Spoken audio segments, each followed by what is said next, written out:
Hi there, it's Jan here with my husband Neil, and we're Hi. just here, just having a very quick chat about pagan cloaks, because I'm about to make Neil a new one. So I thought, well, I'll show you what the before rather than the after, because I don't think it's necessary as a pagan to spend a lot of money on robes and cloaks and things. And 25 years ago, we were wearing old curtains. Yeah. Both demonstrating our old curtains for you now. And back in those days, the velvet curtains that had been very, very fashionable were going way out of fashion. They were, yeah. So you could go to boot sales and pick up yards and yards of velvet for almost nothing. Mm. And so Neil's demonstrating the brown. This is the brown model. Obviously with the hood. With the hood. I never did get round to lining that one. And he said he couldn't wear it without his robes underneath. Yeah, it looked a bit wrong. It looked a bit wrong with just jeans and t-shirts or joggers or whatever. So. And then I've got. I had a bit of a shock when I've not worn this one for at least 20 years, and I put it on today, and it's trailing along the ground. I didn't realise I'd shrunk so much. Make the best of what you see now. I'm ever shrinking pagan here. But I've put a little stool in, so hang on, if I go around, I came in the other way, didn't I? So here's the back for you. Yeah. I was just going to try and stand up on the stool so you might be able to see the bottom. See it a little bit more. And both this one and the lining fabric were both cut. I don't know what that fabric was, but I picked it up at a boot sale for. I wouldn't have paid much for either of these. Which is why I ended up having such a huge collection of robes and cloaks and things, because we were doing a lot. I wasn't paying for them. A lot of car boot sales and seeing so much great material, wasn't it? Well, if I saw a pair of velvet curtains, I'd always pick them up. If I saw anything that looked as though it would make a robe, I'd pick it up. So I have more robes and cloaks and things than I ever did ordinary clothes. Yeah. And I was just saying to Neil that putting this one on again reminds me of a ritual that we went to years and years ago. Hang on, I can't see where my feet are going here. Where a lady, there was a ritual being done on stage, and we were watching it from the audience, and the lady on stage doing the ritual was all the way through. Flapping. She was just flapping. But the thing is, you put a cloak on and you behave differently, which is part of the reason why I like to have them for ritual, because it does put you in a different frame of mind, a different mindset. Hang on, I need your hand to get down off here. And you can wear them just for warmth, or you can throw them up over a shoulder, and thinking also this particular cloak I was wearing when I was running a ritual in Stonehenge one time, one of the very early rituals, because later on I would say to people, if they were coming along, I would say it gets very, very cold, wear warm clothes under. If you wear robes, great, but wear something warm on top or underneath. And this particular one that I was thinking about, there was a chap who said, can I wear robes? And I said, yeah, please do. And that is all he wore. He had nothing underneath, nothing on top. And as I'm performing the ritual, I see him out the corner of my eye going bluer and bluer. He was just so cold. So at the end of the whole thing, I don't know if I can undo it now, I just undid my cloak, went over and just wrapped him up in it, and he was so grateful, bless his heart. But anyway, that's one of my. I was going to wear this spring for the spring equinox, because I thought it's a nice colour. But if I do, I'm going to have to shorten it, because I'm considerably shorter than I used to be. But who knew? I thought, once you get over a certain age, you stop measuring yourself. I'm clearly on my way down. But anyway, that one hasn't been worn for, like I say, about 20 years, because at a car boot sale, not a pair of curtains, but I found a bolt of material. And sorry, I'm turning my back to the camera. But I managed to get a whole bolt of wool, which I think I paid about £5 for. And that became my lovely. Oh. My cloak that I've been wearing ever since. It's a really lovely black one. That's sorry, I'm just trying to stand up on Which here. is, however, a complete nightmare with our dogs and getting dog hair on. But and since I made this one, always said one day I'll make real one, absolutely, a decent one. But because of the cost of this fabric in the shop, because this is just pure never got wool, round to it, did we? I would have bought the lining for it in a normal shop, but the cost of the fabric was just prohibitive. But because I got this so cheap, this was fine. And this is wonderful, you know, it's so warm, you know, so when you're going out and doing things that are cold. So, but then Neil coming up to his 50th next week. Next week, yep, next Tuesday.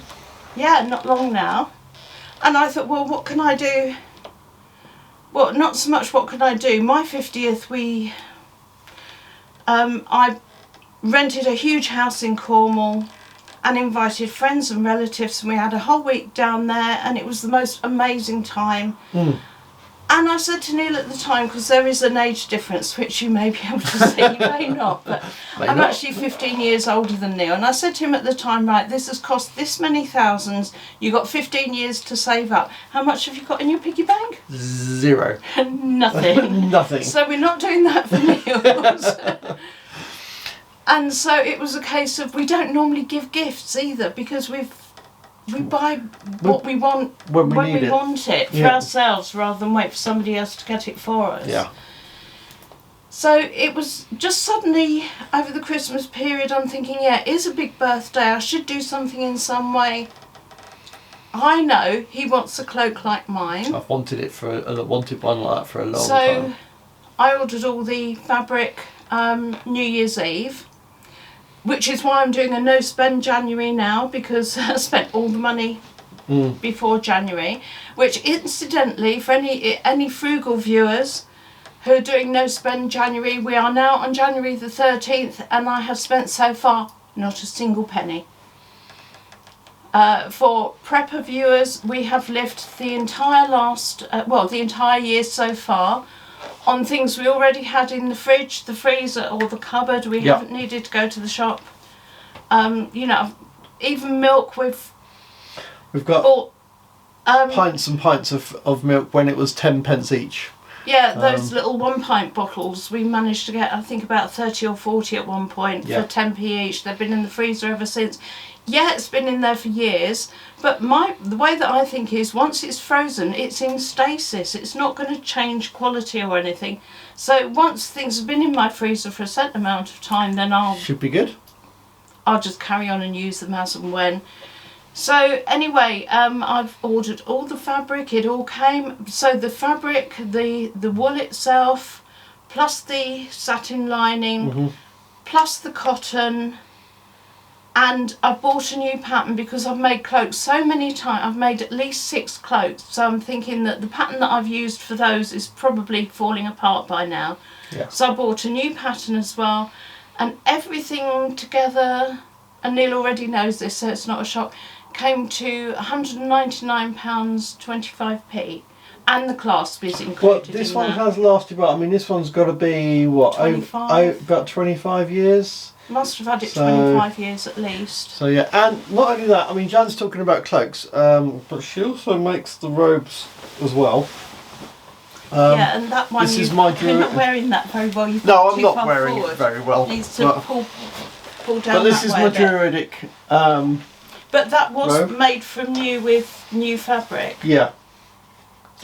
Also have a black craft robe that Jan made many years ago. It's not designed to be worn with nothing underneath, because we do go out and do the winter solstice morning when it is very, very cold. That's why it looks awful at the moment. It's because it's big. 6 sizes too big, so that he can wear things underneath jumpers and all kinds of stuff underneath it if you want to. It looks awful at the moment, and I thank you. Well, no, it does, because it's not designed to wear naked. It's not designed to wear naked. It just looks like you borrowed your dad's and you're only 6 or something. I mean, between you wearing that and me wearing the green cloak, we just don't fit anymore. So if you wanted to wear that, you should have demonstrated it with a jumper underneath. I should have done. I apologise for my husband being not well dressed, but you'll see him wearing it properly when the black cloak's finished. I'll dress him all up and you'll be able to see it all nicely done. But I just thought it would be good to just quickly jump on first, say this is the before, this is what we've been working with. And as I say, there are, at one point I know that I had a big cull of robes and cloaks, and I got rid of a lot.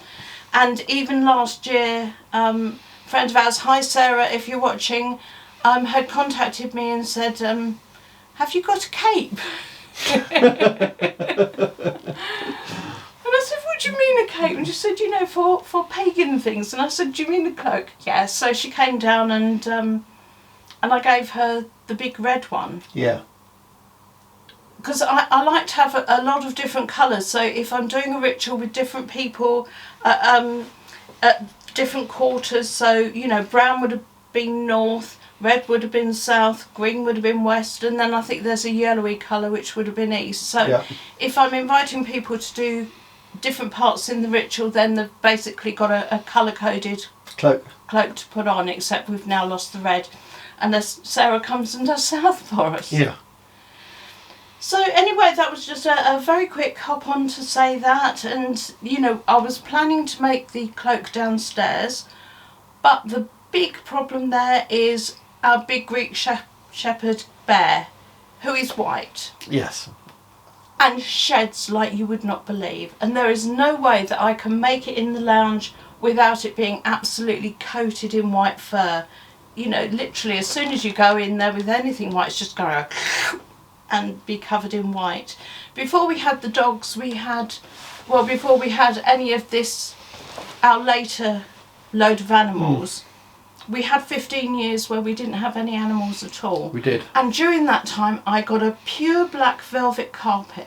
It looked stunning. It was amazing.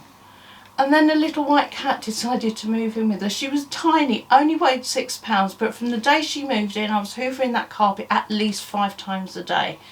Because as fast as you'd hoover it, she'd walk through, and how that cat shed as much hair as she did, and only weighed so 6 small. pounds, I think that's imagine. why, because she only weighed... And with Bear, it doesn't matter how much you groom him, you can do all his undercoat, you can strip coat him, you can do whatever you like, he will still... The minute you touch him, start shedding more fur. And generally speaking, when people come to our house, it's a case of, right, our rules are don't wear black. Because, well, at that time we had a white dog and a yellow dog. Yeah. And they both shed. And if you wear black, you will get coated. So don't wear dark colours. Don't wear white, because we've got a brown dog and a black dog. And you will get coated.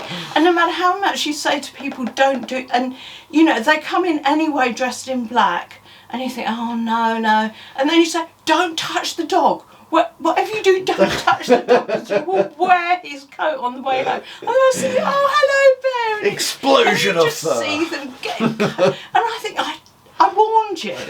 You know, if you come to my house, wear a hazmat suit or something that you're going to stick on a bonfire afterwards, because you will get coated. But this is the only room in the entire house that I have enough space that I can put a table up and might possibly be able to make it without. And the other thing that I'm thinking is Echo is not yet 2, so she's interested in things that we're doing. Bear and Chester will just go and sit somewhere else, but it would mean locking Echo out of the room for the entire time, because if I drop a single pin on the floor, she's stupid enough to eat it. Whereas up here I can control a dangerous environment for the dogs. And I say dangerous for the dogs, but it's also kind of a bit dangerous for me, because I'm not to be trusted around sharp things or around hot things. That's why I don't do cooking videos, because I'm guaranteed to get burned. Sharp knives, I'm going to cut myself, there will be blood. And, you know, when I do, because now I'm monetized, I'm worried about, you know, you have to say, is there any swearing in this video? Well, when I do this cloak, there may well be. I've got the power of second sight, and yeah, there will be swearing.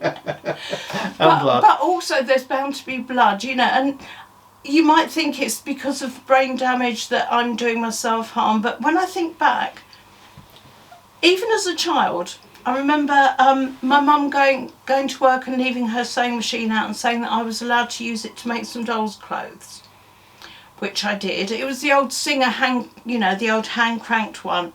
And I'm sitting at the dining room table sewing up my dolls' clothes. My dad's out in the garden with my sister. They're down in the shed cleaning out the guinea pigs, and I'm stitching away on the set. And you know, when you go over seams, sometimes if it's 2 or 3 layers of fabric, you have to push really hard to go over the thicker bits of fabric. And there I am, I don't know how old I am, you know, 7 maybe, but I'm feeding the material through, and I get to a point where it's a really, and I had to push really hard to get it to go through. And then it's, oh no, the needle has gone right through my finger. And Dad, and my sister and my dad, no, Dad, and he's going, no, Dad, because I couldn't, I'm stuck to this machine. And he was so cross when I got him, right, that's it, you're never doing it again. And he had to take bits apart to get the needle out, and you might think that was bad enough. I was only little, it's understandable, but then as an adult, you know, I was always doing sewing and craft and things, and if I found the odd needle laying around the house, I'd just pick it up and I'd pin it to whatever I'm wearing and then put it away later. But later on, I'm sat down, I'm doing some knitting, and I'm catching my hand on this needle that's pinned to me. So, okay, take it out, I'll stick it in the arm of the chair and I'll deal with it later. Okay, so I get up and I do something else, forget all about the needle, and then I go to sit down. As I go to sit down, one of my dogs from before the 15 years, big black Labrador, as I'm going to sit down, he shoots between me and the chair. So whereas I would sit down normally, I'm now sort of out of balance, put my hand down, and the needle has got the choice. You either go through the wood of the chair or you go through the fleshy part of the hand. So it went straight through my hand, blunt end first. It amazingly didn't lose a drop of blood through it. It missed all the bone and all the veins. It just went right through. But it did go right through, and I had to find my own pliers to pull the needle out all by myself. So I don't think of myself as clumsy or accident prone, but apparently I am. So if you're going to watch the making of the cloak, and you're of a nervous disposition, I don't edit, so there may be blood. If you're squeamish. There may be swearing. It's just an advance warning, you know, and don't let your children watch. However, other people might be attracted to that, so come along and watch. But that was it really for today, just saying that this is just a pre-making video, and when I do make things, if I film them for my channel, it's not a how-to. This is just how it happened in real life. Anyone who saw us building a shed, this is not a how-to, this is just real life, how it happens in our lives. So if you want to learn how to make a cloak properly, there are lots of other videos out there that might be better suited. But if you just want to see how I did it, keep tuned, and as soon as I've made it, I'll upload it. And the other thing to think about is, I was going to start it today. I am going to start it today. Today is Friday the 13th. Yes. Now, that's unlucky for some, but as pagans, we kind of enjoy the number 13. 13 moons in a year. 13 moons in a year, 13 people in a coven. You know, so we're not worried about the 13. So it could be a good thing. But but with me involved, probably not. So, it's getting quite. I'm getting quite hot now. I was frozen earlier, and I said put the heating on so that I can make it in comfort. But now I'm too comfortable and getting too hot.